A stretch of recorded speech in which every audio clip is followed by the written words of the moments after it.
memo from the desk of the Community Center Director. On Election Day, the center will be a place where people can vote. But first, come help us prepare for a candidates debate and a Get Out the Vote rally. There will be speeches, refreshments, and lots of good time music. Don't miss it. And, if elected, I promise you that I'll work hard for a better school with better books and 2 cafeterias and 3 gymnasiums and 5 playgrounds and 6-hour recesses and longer summer vacations. Vote for me and I'll make you, and I'll, well, I'm not really running for any public office, but Election Day is coming and some people really do want to be our city's mayor, state senator, governor, and even our country's president. These people are called candidates and have been making speeches all over town and shaking as many hands as they can. And to top it all off, some of the candidates for city council are having a rally and a debate right here in the community center.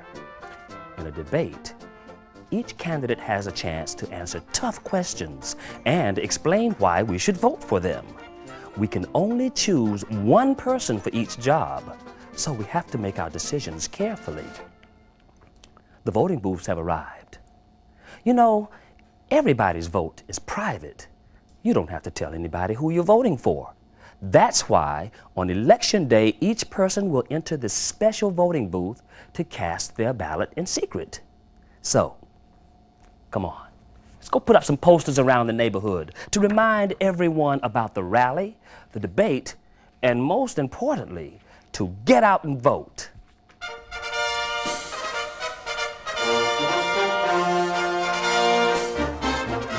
The ancient Greeks made certain decisions by voting in elections.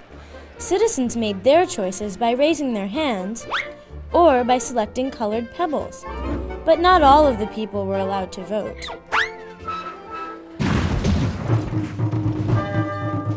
For centuries, many countries around the world were ruled by kings and queens. The people living in those countries could not vote to change the leaders or the laws. In the 1700s, English colonists in America lived under the unfair rule of King George III. The colonists wanted freedom to choose their own leaders in elections, so they fought the British for their independence in the Revolutionary War. But once again, not everyone was permitted to vote. For many years, only white men who were at least 21 years of age and who owned property were allowed. Women, African Americans, Native Americans, and the poor were all prohibited from voting. But through many years of hard work and struggle, all of these groups eventually won the right to vote. And today in the United States, every citizen aged 18 or over has an equal say in choosing our country's leaders. On Election Day, our nation's adult citizens choose or elect public leaders. Election Day is held on the Tuesday following the first Monday in November. The men and women who would like to serve in these offices are called candidates. Candidates usually come from our country's 2 main political groups, the Democratic and Republican parties, although there are some candidates who don't belong to either group. Before elections are held, the candidates who would like to win a particular office run what is called a campaign race, so the public can learn more about them. There are different kinds of campaign races for different levels of public office. In a local election, voters choose a mayor who's in charge of running their city or town. In state elections, voters elect a governor who runs their state. And in national elections, voters help pick a president of the United States, who is the leader of our entire country. Candidates give speeches on television and radio and make posters showing their names and pictures. Sometimes, candidates even hold debates to compare views. A debate is a public argument about a particular question or issue. When Election Day arrives, the campaign race ends, and the voters make their decisions. People go to a local polling station to vote. There, they enter a booth by themselves. While inside, the voters pick the candidate whom they would like to elect. Everyone votes secretly, so they can feel comfortable voting honestly. In some states, voters mark the candidate's name and then pull a lever. In other places, voters indicate their choice by filling in a box with a pencil. Throughout Election Day, the votes are counted. The candidate who gains the most votes at the end of the day wins. Vote for me! Vote for me! Oh, I wonder if anyone's in this voting booth voting for me. Get out! You're not supposed to be in here. Why not? Voting is private. Private? What do you mean? I have to be able to choose who I want to choose without anyone bothering me. Am I bothering you? Yes, with all that yelling, vote for me, vote for me. But I want to vote too. You're going to have to wait your turn. Oh, all right. Vote for me, vote for me. Picking the right leader is not always easy. We have to elect the best person we can find, someone who represents and cares about all the members of the community. It's important for a leader to carefully listen to everyone's ideas and needs and help decide what's best for everyone. Peter rose early to get to market by sunup. He carried a bag of sweet corn that he and his mother grew to trade for food and supplies. This year, the crop had been small. Without much to trade, there wouldn't be much to buy. When Peter reached the market road, he stumbled over something soft. Reaching down, Peter discovered a small leather pouch. With eager fingers, he untied the laces and peered inside. What he saw there took his breath away. Inside, there were more shining silver coins than Peter had ever seen before in one place. He counted them once and then again. There were exactly 50 coins. Looking around, he saw no one who might claim it, so he went merrily off to market. There he bought meat and sugar for the table and new sewing needles for his mother. How happy his mother would be with their newfound fortune. But when Peter arrived home with his good news, his mother was not pleased at all. "How could someone lose 50 silver coins and not know it?" she asked. "That money does not belong to us, and such sudden gains will surely bring us bad luck. Go back to the market road this instant and wait for someone to claim it." So off Peter went to sit by the side of the road and wait for the owner of the purse. Finally, a stooped man with a pinched mouth and angry eyes came looking for the money. Peter did not think to ask the man how much money had been lost and handed it over to the old man. A small crowd had gathered nearby, and someone shouted out, "How about a reward for the young man?" "Reward?" the man replied. "Honesty should be its own reward." With that, he tore open the pouch and shouted, "Where are my 100 pieces of silver, you little thief?" 100? There were only 50 coins in the purse when I found it. There must be some mistake." "The only one who has made a mistake is you," shouted the old man.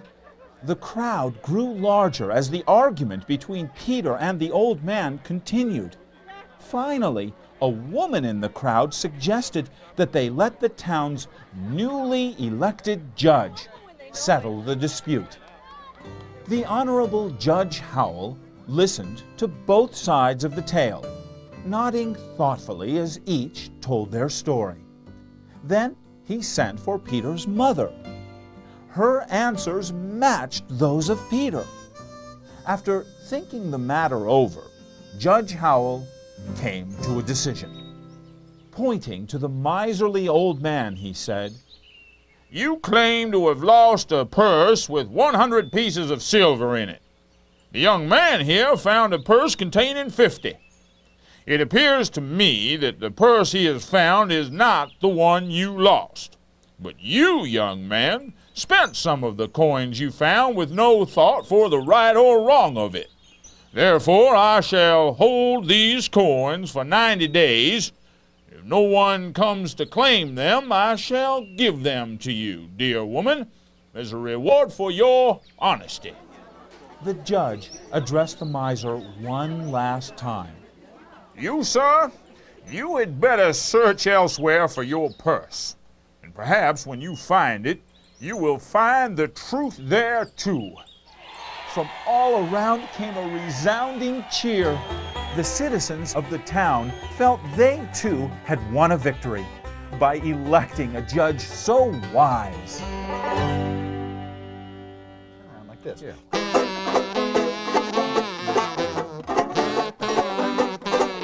Hey guys, welcome to our community center. Oh, thanks. It's really nice to have us. Well, we're happy to have you. So, are you all ready for our big rally tonight? You bet. Definitely. We feel it's really important to use this good time music that so many different kinds of people can relate to in order to, go out in the streets, go to rallies, get them out to vote. Great. I love these instruments you brought. What are they? Well, over here, this is a tuba. This plays the bass part in the band. Yeah. Wow. And this looks like a metal clarinet, but it's actually a soprano sax. Cool. Now, you've probably seen a banjo like this one before, but I've also got some extra stuff. I was just showing the guys my one-man band rig. I've got the jug to play the tuba part. I hum into my little kazoo here to play a horn part. Yeah, but what about this? Oh, this well, yeah, thing here. This is my newest toy. I put a drum on my back, and I got this contraption to beat on it with a string attached to my foot, so I can tap my foot and get the drum to beat. Oh, it's neat. Okay, come on, play some music. Okay, I'll give it all the different parts put together.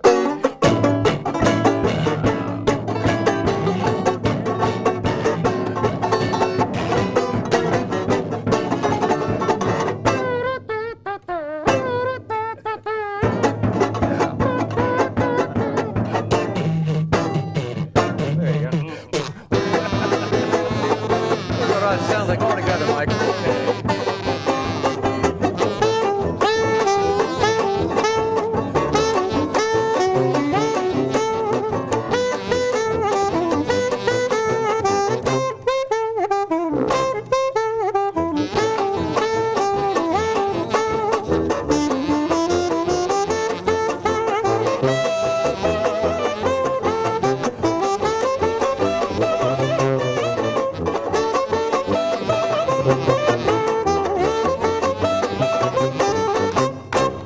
Yeah. Fantastic.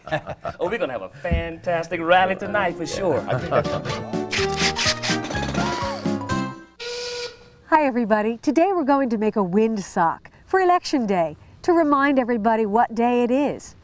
Our right to vote's a very important privilege, and sometimes the adults around us may forget. We need some colored construction paper and some ribbon, and I'm using an oatmeal container, and that's it. I've already cut out the bottom and the top of the oatmeal container, so we're all ready to go for the wind to blow right through it. Now we take our blue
when that glue dries, it's all ready to hang outside. Hanging outside your window or on your porch.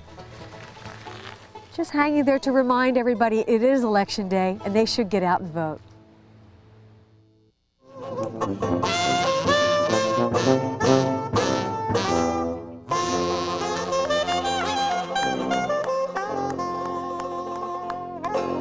Great. Now, what is the one song that's going to get everybody out to our community center for the rally tonight? I think that'll be the one that you play on, Michael. Me play? Yep. Play what? A washboard? You want me to do my laundry or something? Nope. You take these 2 spoons, put one in each hand, get your thumb on the round part, and away you go. Great. So what do we play? Well, how about when we sing? There'll be a hot time in the old town tonight. Let's do it. Let's start it out singing, E flat. 1, 2, 3. There'll be a hot time in the old town tonight when you hear them bells go ding-a-ling-a-ling. And when they all join in, and sweetly you must sing it when the verse is through, and the chorus all join in. There'll be a hot time in the old town tonight. Until you're old enough to vote in public elections, you can practice by choosing the best candidates to be class, club, and team leaders. And as soon as you're old enough, be a good citizen and register to vote. 1, 2, 1, 2, 3.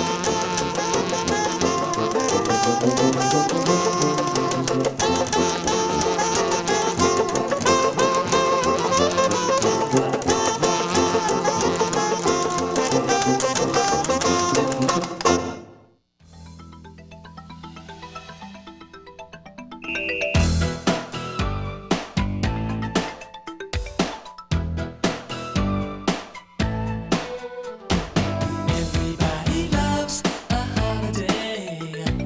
Everybody loves a celebration. Everybody loves a holiday.